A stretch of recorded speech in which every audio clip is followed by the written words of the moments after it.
नमस्कार, हमारे इस YouTube चैनल में आपका स्वागत है, अभिनंदन है। आज के इस वीडियो में हम लोग समझेंगे पदार्थ की ठोस अवस्था के बारे में, सॉलिड स्टेट ऑफ मैटर के बारे में। क्लास 12th का पहला चैप्टर है solid state of matter. Solid state of matter समझने से पहले हम लोग समझ लेते हैं स्टेट ऑफ मैटर को, यानी पदार्थ की अवस्था को। पदार्थ की अवस्था क्या है, पदार्थ की अवस्था को कितने वर्गों में बांटा गया है। तो पदार्थ की मूलभूत 3 अवस्थाएं होती है।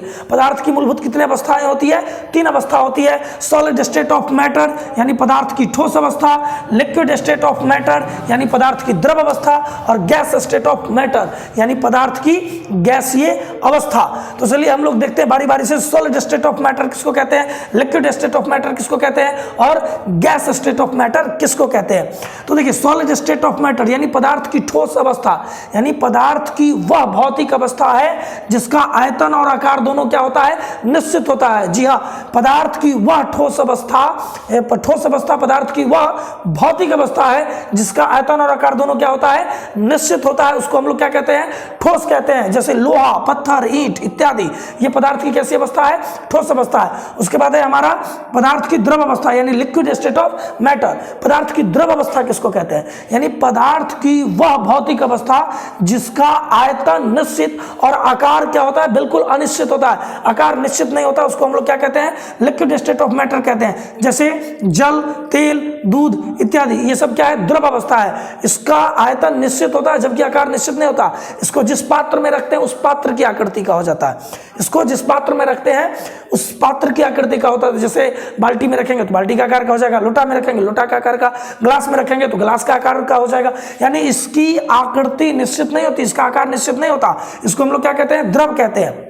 और गैस पदार्थ की वह भौतिक अवस्था है जिसका आयतन और आकार दोनों क्या होता है, अनिश्चित होता है। इसको क्या कहते हैं हम लोग, गैस कहते हैं। देखिए, द्रव और गैस के बारे में फर्स्ट ईयर में पढ़ना होता है, यानी फर्स्ट ईयर में पढ़ाई हुआ होगा द्रव के बारे में यानी लिक्विड स्टेट ऑफ मैटर के बारे में, और गैस स्टेट के बारे में यानी कि लिक्विड स्टेट ऑफ मैटर और गैस स्टेट ऑफ मैटर के बारे में हम लोग पढ़ लिए होंगे फर्स्ट ईयर में। और आज के क्लास में यानी सेकेंड ईयर के क्लास में हम लोग पढ़ेंगे सॉलिड स्टेट ऑफ मैटर के बारे में, पदार्थ की ठोस अवस्था के बारे में। हमारा पहला चैप्टर भी है पदार्थ की ठोस अवस्था यानी सॉलिड स्टेट ऑफ मैटर। तो हम लोग फटाफट से सॉलिड स्टेट ऑफ मैटर की तरफ चलते हैं। सॉलिड किसको कहते हैं, सॉलिड के प्रकार के बारे में हम लोग पढ़ेंगे, सॉलिड स्टेट के बारे में पढ़ेंगे, सॉलिड के कितने प्रकार होते हैं सारे के बारे में पढ़ लेंगे हम लोग फटाफट। तो चलिए फटाक से, अगर इसको नोट करना है तो फटाक से नोट करिए, इसके बाद हम लोग चलेंगे सॉलिड के बारे में। फटाक से नोट करिए।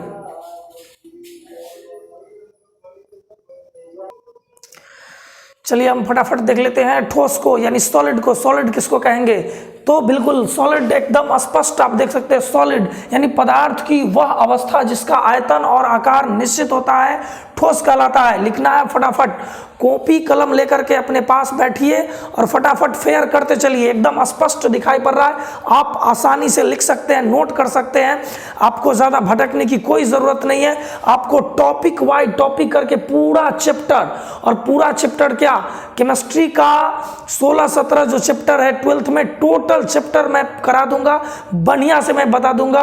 तो आप कॉपी कलम लेकर के साथ में बैठे। चलिए देखिए, ठोस सॉलिड किसको कहेंगे, यानी पदार्थ की वह अवस्था जिसका आयतन और आकार निश्चित होता है, ठोस कहलाता है। बिल्कुल, पदार्थ की वह अवस्था जिसका आयतन और आकार क्या होता है, निश्चित होता है, उसको क्या कहते हैं, ठोस कहते हैं।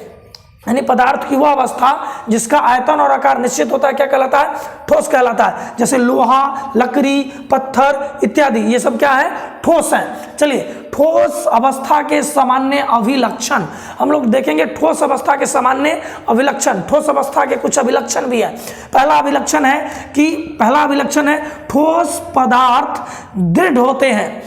ठोस पदार्थ क्या होते हैं, दृढ़ होते हैं, और उनकी आकृति क्या होती है, निश्चित होती है। बिल्कुल, ठोस पदार्थ क्या होते हैं, दृढ़ होते हैं, मजबूत होते हैं, और उनकी आकृति क्या होती है, निश्चित होती है। दूसरा हमारा है ठोस लगभग असंपिड्य होते हैं। ठोस लगभग क्या होते हैं? असंपिड्य।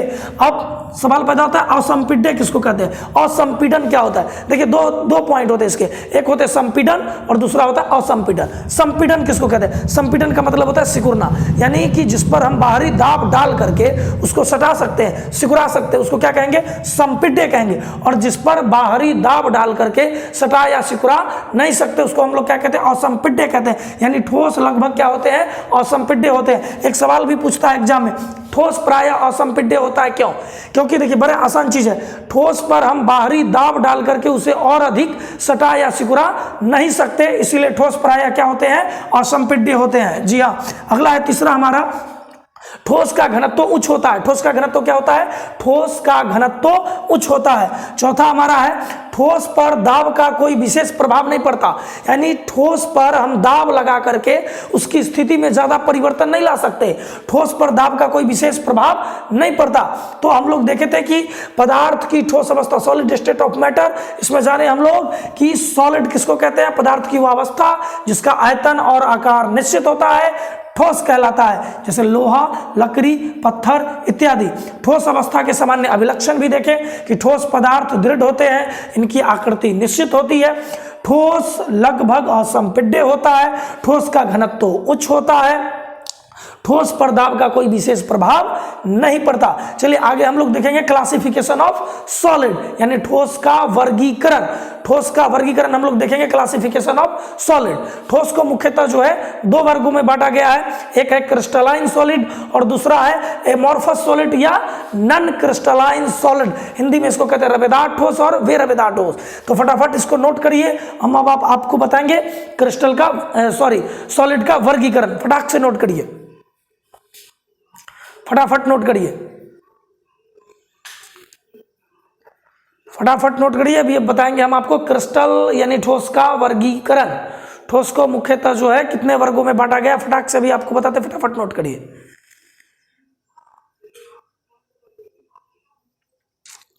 चलिए हो गया होगा। अब हम वर्गीकरण करते हैं, ठोस का वर्गीकरण। चलिए हम लोग देखते हैं ठोस का वर्गीकरण। ठोस को मुख्यतः दो वर्गों में बांटा गया। कितने वर्गों में बांटा गया है? दो वर्गों में बांटा गया। क्रिस्टलीय ठोस यानी क्रिस्टलाइन सॉलिड और दूसरा अक्रिस्टलीय ठोस यानी एमोर्फस सॉलिड या नॉन क्रिस्टलाइन सॉलिड। तो ठोस को कितने वर्गों में बांट दिया गया? दो वर्गों में, क्रिस्टल सॉलिड और नॉन क्रिस्टल सॉलिड या अक्रिस्टल सॉलिड। हम लोग देखें क्रिस्टल सॉलिड। देखिए सॉलिड को दो वर्गों में क्यों बांटा गया, ठोस को दो वर्गों में क्यों बांटा गया? देखिए कुछ ठोस हैं जिसके अवयवी कण परमाणु अणु आयन होते हैं और इसकी निश्चित ज्यामिति व्यवस्था होती है, इसकी ज्यामिति आकृति निश्चित होती है। इसको अगर किसी तरह से तोड़ा जाए, किसी तरह से काटा जाए तो इसकी ज्यामिति पर कोई असर नहीं पड़ता। इसकी ज्यामिति क्या होती है? निश्चित होती है। तो इस आधार पर एक कैटेगरी बना दिया गया जिसको हम लोग कह लेते हैं क्रिस्टल सॉलिड। और कुछ ठोस ऐसे होते हैं जिनको अगर तोड़ा जाए, उस पर आघात पहुंचा करके उसको क्या कर दिया जाए, अलग अलग तोड़ दिया जाए, तो इसकी कोई निश्चित ज्यामिति आकृति नहीं होती है। तो इसलिए एक कैटेगरी में ठोस को रखा गया जिसको कहा गया अक्रिस्टल सॉलिड। तो हम लोग सबसे पहले देखेंगे क्रिस्टल सॉलिड किसको कहेंगे, क्रिस्टल ठोस किसको कहेंगे। यानी क्रिस्टल ठोस यानी क्रिस्टलाइन सॉलिड क्या है? देखिए ऐसे ठोस जिनके अवयवी कण परमाणु अणु या आयन होते हैं। ऐसे ठोस जिनके अवयवी कण क्या होते हैं? परमाणु अणु या आयन होते हैं और ये कण नियमित क्रम में व्यवस्थित होते हैं तथा बार बार पुनरावृत्ति करके एक निश्चित पैटर्न का क्या करते हैं? निर्माण करते हैं। एक निश्चित ज्यामिति आकृति का क्या करते हैं? निर्माण करते हैं। उसको हम लोग क्या कहते हैं? क्रिस्टल सॉलिड कहते हैं। फटाफट नोट करते चलिएगा। क्रिस्टल सॉलिड किसको कहते हैं? ऐसे ठोस जिनमें अवयवी कण परमाणु अणु या आयन नियमित क्रम में व्यवस्थित होते हैं तथा बार बार पुनरावृत्ति करके एक निश्चित पैटर्न, एक निश्चित ज्यामिति आकृति का क्या करते हैं? निर्माण करते हैं। क्रिस्टल सॉलिड कहलाते हैं, क्रिस्टल ठोस कहलाते हैं। जैसे NaCl, हीरा, गंधक, शर्करा इत्यादि। ये क्या होता है कि बार बार पुनरावृत्ति के दौरान क्या होता है? एक निश्चित ज्यामिति आकृति का क्या करता है? निर्माण करता है। उसको हम लोग क्या कह लेते हैं? क्रिस्टल सॉलिड कह लेते हैं। क्रिस्टल सॉलिड के जो कण होते हैं, क्रिस्टल जो होते हैं, इसके कण जो है आपस में निश्चित ज्यामिति आकृति बनाते हैं, आपस में काफी सटे छोटे रहते हैं, इसको अगर तोड़ा जाए या इससे काटा जाए तो इसकी कोई ज्यामितीय आकृति पर कोई असर नहीं पड़ता, इसका कोई निश्चित ज्यामितीय आकृति होती। जबकि अक्रिस्टल ठोस है, इसके अवयवी कण परमाणु अणु ही होते हैं और इसकी कोई निश्चित ज्यामितीय आकृति नहीं होती है। इसको हम लोग क्या कह लेते हैं, अक्रिस्टल सॉलिड कह लेते हैं। विशेष कोई बात इसमें नहीं है, क्रिस्टल और अक्रिस्टल में ज्यादा कोई विशेष चीज नहीं है। क्रिस्टल हम उसको कह लेते हैं जिसकी निश्चित ज्यामितीय आकृति होती है, जिसके अवयवी कण परमाणु अणुआयन होते हैं और बार बार पुनरावृत्ति से एक निश्चित पैटर्न का निर्माण करता, एक निश्चित ज्यामितीय आकृति का निर्माण करता, उसको हम लोग क्रिस्टल कह लेते हैं। चलिए फटाक से इसको नोट करिए। फटाक से हम आपको क्रिस्टल सॉलिड के बाद और क्रिस्टल सॉलिड के बारे में बताते हैं। फटाक से क्रिस्टल सॉलिड को नोट करिए, क्रिस्टल सॉलिड को फटाक से नोट करिए। चलिए फटाक से नोट करिए। चलिए अब हम आपको बताते हैं अक्रिस्टल के बारे में। चलिए हम लोग देखते हैं अक्रिस्टल सॉलिड के बारे में। अक्रिस्टल सॉलिड किसको कहते हैं? अक्रिस्टल सॉलिड यानी ऐसे ठोस जिनमें अवयवी कण नियमित क्रम में व्यवस्थित नहीं होते हैं, यानी ऐसा ठोस जिनके अवयवी कण जो है नियमित क्रम में, नियमित व्यवस्था में, इसकी कोई निश्चित ज्यामितीय आकृति नहीं होती है, उसको हम लोग क्या कहते हैं? अक्रिस्टलीय ठोस कहते हैं। अब हम लोग देखेंगे क्रिस्टलीय ठोस और अक्रिस्टलीय ठोस में अंतर, यानी क्रिस्टल ठोस और अक्रिस्टल ठोस में क्या अंतर है। तो हम लोग देखते हैं क्रिस्टल सॉलिड में कि इनकी निश्चित ज्यामितीय आकृति होती है। हाँ, क्रिस्टल की क्या होती है? ज्यामितीय आकृति निश्चित होती है। आप पहले ही जानते हैं कि क्रिस्टल की क्या होती है? ज्यामितीय आकृति निश्चित होती है, इसका फिक्स ज्यामितीय आकृति होता है, जबकि इसकी ज्यामितीय आकृति निश्चित नहीं होती। हाँ, क्रिस्टल की ज्यामितीय आकृति निश्चित नहीं होती है, यानी क्रिस्टल सॉलिड की ज्यामितीय आकृति क्या होती है? निश्चित होती है, जबकि अक्रिस्टल ठोस की ज्यामितीय आकृति निश्चित नहीं होती है। दूसरा है, इनके द्रव्यनांक सुस्पष्ट होते हैं, यानी क्रिस्टल सॉलिड का द्रव्यनांक फिक्स होता है, पता होता है कि हाँ कोई क्रिस्टल, यानी कुछ ठोस के बारे में आप जानते होंगे कि इसका द्रव्यनांक कितना है, इसका द्रव्यनांक कितना है, जबकि नन क्रिस्टल का द्रव्यनांक स्पष्ट नहीं होता है, यानी क्रिस्टल सॉलिड का द्रव्यनांक क्या होता है? सुस्पष्ट होता है, जबकि नन क्रिस्टल का द्रव्यनांक सुस्पष्ट नहीं होता है। तीसरा है, इनका गलन उष्मा का मान निश्चित होता है, यानी क्रिस्टल सॉलिड का गलन उष्मा का मान क्या होता है?